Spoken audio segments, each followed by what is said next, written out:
Of course, Massachusetts isn't the only state voting today. People in 13 others are heading to the polls as well, including Super Tuesday newcomer California, which could make the biggest difference of all tonight with 415 delegates at stake there. That's nearly triple the number already awarded across all of the first four contests and a fifth of what's needed to lock up the nomination. In just the last few days, the tide there appears to have been shifting. On February 29th, the day of the South Carolina primary, the Real Clear Politics polling average had Sanders with more than 35% support, Warren well behind at 17, Biden at 11, and Bloomberg at 10.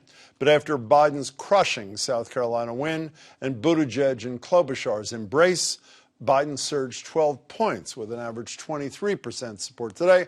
Joined now by Max Rivlin-Nadler of KPBS in San Diego. Max, thanks so much for joining us. Appreciate it.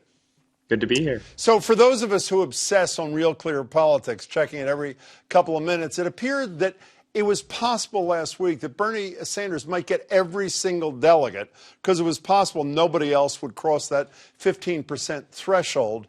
But I'm assuming the feel on the ground there is what I just recited, that South Carolina may have changed everything, no?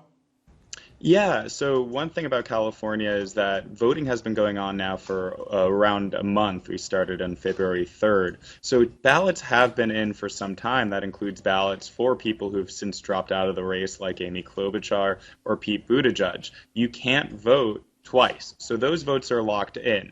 Whether the polling averages truly reflect that people are changing who they're going to vote for, or it's reflecting people who might have already voted and now support a different candidate, that's going to be a big difference in whether Sanders wins today by a smaller margin than he was expecting or is able to get close to that huge delegate threshold. I'm really sorry because we can vote twice here. Massachusetts is a little bit different. But I want to get back to that. You know, what's analogous, I think, is Elizabeth Warren had that brilliant debate in Nevada, and everybody thought, oh, my God, she's going to catch up. But for the exact same reason, since there had been historic early voting for the caucuses there, that muted the effect. So do we have any idea what percentage of likely primary Democratic voters have already voted, or do we just know that it's a hell of a lot? It's a lot. In San Diego County, where we're located, almost 70% of people vote before Election Day. Wow. So it is a truly staggering number of people have already had their voices heard. Another thing to note is something you always see in Sanders' polling numbers is that once he kind of sets a bottom for himself, those are really sticky voters. They're not really ones that kind of merge to other people. So he probably is going to end up somewhere in the range where RCP has him. You know, in Nevada, we saw that the Latino population, which makes up a huge percentage of the Democratic caucus goers, was very receptive to Sanders. I know in California, it's somewhere between a quarter and a third of primary voters are Latinos as well. Are they as Sanders friendly in California as they appear to have been in Nevada? The Sanders strategy has been to reach out to Latinx communities, especially young voters. He's been doing that through concerts, inviting local mariachi bands from high schools to his events. This gets their parents to come to the events, and all of a sudden you've got a whole family that's voting for Sanders. There hasn't been that much outreach by the other campaigns specifically targeted to these communities. So what you saw in Nevada, especially among Latino communities, is probably going to look a lot like what's going to happen tonight in San Diego and across Southern California.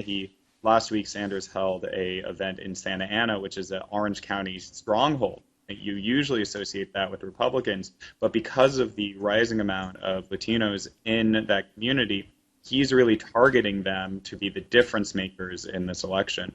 Very quickly, if we can, my sense from 3,000 miles away is Biden has not been there much at all. Bloomberg has been omnipresent on television, and Warren falls somewhere in between. Is that a fair summary of the other three candidacies? Yeah, Sanders is the one who's been here the most. And Biden, I believe, has not been to Southern California to hold a public event beyond fundraisers. So he's not been here. He hasn't been on TV. That's been dominated by Bloomberg. And basically the public-facing events have been all Warren and Sanders. Max, last thing for me. I was going to complain to you that I didn't want to have to stay up late tonight for the results, but I found out that I have to stay up for a month if I want to get the results. As late as April 2nd before every vote is counted here?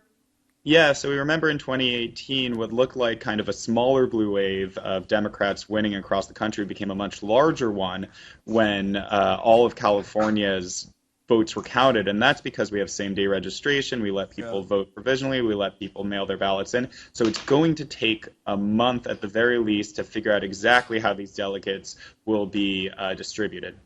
Iowa comes to California. I know, not true. Just and Max, Well, we're giving a heads up. Max, great to talk to you. Thanks so much for your time. Max Rivlin-Nadler.